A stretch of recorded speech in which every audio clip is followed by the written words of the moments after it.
Right. Welcome to everyone. Today we have Titan FC champ with us. It's Olivier Murad, and thank you so much for accepting the invitation. What can you say in general about yourself? I mean, for the introduction, just some general stuff about yourself, and then we go with question by question, please. Okay, something about myself. I'm very optimistic. I've always been positive. The world is people see the world in a negative light. They see the darkness, but out of all the darkness, there's always light. So I like to focus on the light. I'm very positive, and I have big dreams for myself, and I hope I inspire everyone to have big dreams of their own and not be afraid to go after their dreams. When did you start training MMA, and which was your first martial art? Oh man, when I started training MMA, I was actually wrestling for a few years. So then I started training MMA back in 2010. I was still in high school. I was maybe 15, 16 years old. I liked the whole danger aspect, the whole fight, learning how to fight. I thought it was cool. I loved it. I'll ask you one specific question, and you tell me yes or no. MMA fighter has to like to take hits to the head. True or false? It depends. It depends because some people are crazy. Me, I don't want to take any hits to the head. No, no. I want to avoid every shot possible and give every shot possible. I want to retire and still be able to run after my children. I want to have memories. I don't want to be a vegetable. I understand. How would you describe your fighting style? Dangerous from every aspect. I'm a mixed martial artist. I have certain skills that I specialize at, but where I'm most dangerous is mixing them all together. Can you please elaborate the origin of your nickname? Okay, so the warrior of God. Yes. So, like I said, there's a lot of darkness in this world, but I like to focus on the light. So I want to make sure that I bring light to the world of people. I've always seen myself as a protector because there's been a lot of situations where if I wasn't there, certain people would have been harmed. So I like to see myself as a protector, thus my name being the warrior of God. Do you have a favorite strike and a favorite submission? Do I have a favorite strike? I love to throw head kicks. I'm not the best at throwing head kicks, but my last fight proved otherwise. I love throwing, just any type of head kick, really, because people doubt me at throwing head kicks. And then as for my submission, that's a tough question. That's a very tough question. I like any submission that can finish the fight immediately. Well, people were doubting of Vincent Pru's head kicking skills, and he proved otherwise as much as I can remember. Oh yeah, yeah. So it really depends on you, I guess. What can you say about your first amateur fight? Oh, my first amateur fight.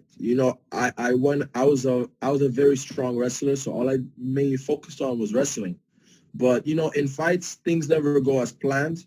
So I was actually going for takedowns, sleeping on the floor, getting taken down myself. So I was confused. But I was thrilled and I was very optimistic. So I was able to be triumphant in my fight. My first amateur, I won unanimous decision, and I had a lot of fun. I knew from that first amateur fight that this is the sport for me. Who was the toughest amateur opponent for you? My toughest a guy with the nickname the Lightning Wolf.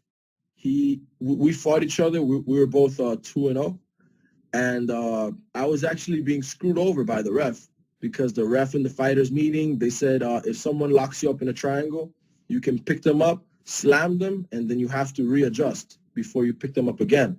So then in the fight, that just so happened to occur. So the second time after we readjusted, I picked him up, and then the ref was like, So I didn't really slam him the way I wanted to. So he sunk in a triangle, and I couldn't get out. I was going to sleep then, but I was going to sleep. So then I thought, is this the way that I'm going to lose? And then I thought, let me try one more thing. And I rolled to my back, and I was able to break out of the triangle. I won that fight unanimously, but I went into that fight with a bunch of injuries. Both of my elbows were sprained. Both of my knees were banged up. So that was my hardest. That was my hardest fight. A pretty bad spot. So, what can you say from your own experience? Which is the best way to evade the triangle attempt? The best way to avoid a triangle attempt is to posture up. Posture up and look up. That's the first instinct you have to do. And then from there you can find a way to maneuver. But you need to posture up and look up towards the ceiling. Yeah, I have BJJ experience, and people always, you know what they do in my state? They are like doing this, and this is completely wrong because you can hug the leg and you're gonna lock them 100%. But if he postures up, you cannot finish. There's no way to Exactly. finish. Exactly. That's the truth. So you say an amateur slamming is kind of illegal, right? Or it's legal to some measure. It's legal, but you can't consecutively pick them up and slam them. Like if you slam them, you can't rapidly pick them up and slam them again. You need to after you slam them, you have to readjust for maybe 4 or 5 seconds, and then you can pick them up again. Let's say about your professional debut. Was it a big difference compared to your, let's say, amateur fights? It was a big deal because I was brought in to lose. I won against a guy who was pretty good, and everyone thought I was gonna lose. I had friends who were doubting that I was gonna win. I even had a friend who was cornering the other guy, my opponent. So my opponent, I knew I had to give it my all. So I ended up getting a TKO in 37 seconds, much faster than I expected. 7 seconds, wow. And they brought you to lose the fight. Yeah, they brought me to lose, and it was funny because after I got the knockout, I had people I didn't even know coming up to me thinking that I knocked him out. So I thought it was interesting. The fact that you talk about the bright side, do you have the favorite quote? My favorite quote, yeah, my favorite quote is that we are limitless. Okay, we are only limited to what we place on our mind, and I believe so because there's always room to grow. There's always something to learn. So I truly believe that, and I'm going to continue growing from here on out. And I hope everyone believes the same. This question might sound controversial, but do you have a favorite animal? A favorite animal? I do. My favorite animal, I always believe a spirit animal, if I have one, would be a gorilla. Because a gorilla is not only very strong and powerful, but he's also very protective of his family, his pack. So I love the aspect. Sorry, connection issue. What did you say? Oh, I said I love that animal in every aspect because they think, oh, a lion can take on a gorilla, but I doubt it. I don't think so. Yeah, I've heard it. Well, people usually tell me that I have a spirit of cat because I don't follow anybody's lead, you know. So it makes sense about gorilla, yeah. I Gorilla like that. absolutely makes sense. It's a fighter. It's a never-ending fighter. That's how we see gorilla in our state. Gorilla is a symbol for never-ending fighter. Oh, come! This is actually one of the people that I love to protect. My son. He's cute. He Kenny, likes. Uh, say hi. This is Vlad. Hi. he's cute. Okay, but he's peaceful. That's great. Yeah. He can be tough. Okay. How did you defeat the opponent in your second fight? Oh, my second fight, it was a heel hook in 22 seconds. It was funny because I went for a leg kick and he threw a outside leg kick and I ended up slipping on the canvas. So it was very dangerous. He was a strong guy, but he fell for the heel hook. What can you say about your win over Carlos Espinoza? Carlos Espinosa. Ooh. Mommy. Oh, can you bring the chocolate to the table? Okay. Carlos Espinosa. That was a tough fight too. It was for a title fight, and to be honest, it was a big struggle because I was working for Red Bull as an account sales manager, so I had to wake up at 5 in the morning. No, I had to be at work at 5 in the morning, and then I wouldn't finish work till about 3 or 4 in the afternoon. So then it was tough. I had no sleep. I had no time to train. So then I had to make a decision. This is for a title fight. Am I going to drop out of the fight, or am I going to quit and pursue the fight? So I decided to quit Red Bull 2 weeks before the fight and then start training. So then in the fight, I felt very positive. The first round, I felt very positive and strong. And then when the second round hit, I started feeling gassed. I was very fatigued in the second round. But luckily, I ended up pulling off a second round armbar. How did the fight against Sean Brown go? Ooh, Sean Brown, that was a big fight because he was the MMA fighter of the year for Florida for 2018. And then I won an award known as the Breakthrough Fighter of the Year, which was the only award based on statistics. So out of 2018, it was 175 fighters who fought that year.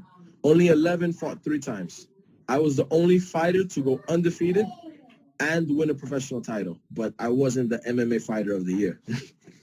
So it was interesting that we both fought together. And yeah, he was tough, very strong, great striking, great wrestling. But when I got him in the clinch and I kneed him in the forehead, that was it. He kept on getting bombarded by knees, and then I finished with a TKO in the 4th round. To be honest, I rewatched your fight with Naimov, and I was like, I know who is Naimov. And I believe Naimov is one of the...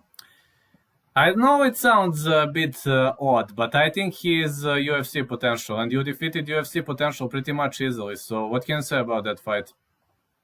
That was a tough fight. He hit me with some good shots. There was times when I thought I would knock him out, and I know that there was times that he thought that he would knock me out. And I feel like we both had the same thought, like, what is this guy made out of? Because Naimov is like fighting a mountain. I couldn't break him. And he couldn't break me. He's a very tough fighter, and I believe he's also UFC material. Hopefully the fight that we put on displayed that we are capable to be in the UFC. What are plans for the future? I mean, what happens mostly after Titan FC? Because I know that LFA is mostly sending its fighters to the UFC, but how's the situation with Titan FC? What do you generally think about Titan FC as a promotion? Titan FC is actually a wonderful promotion. I support them because they do have fighters that they bring to the UFC as well.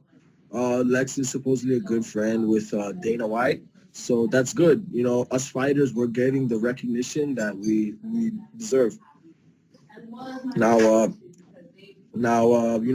we want to make it to the bigger shows in order to take care of our families and represent our countries to our fullest.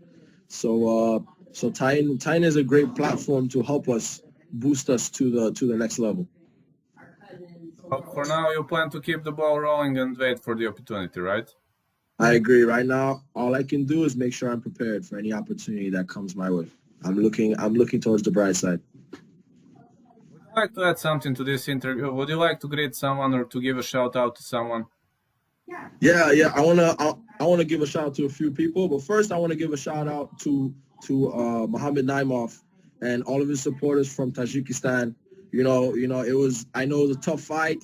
He had a lot of supporters that really wanted him to win, but at the end of the day, we're both fighters and we put on a great fight. So I have nothing but respect for Mohammed, and I hope he truly makes it to represent Tajikistan, to put Tajikistan on the map.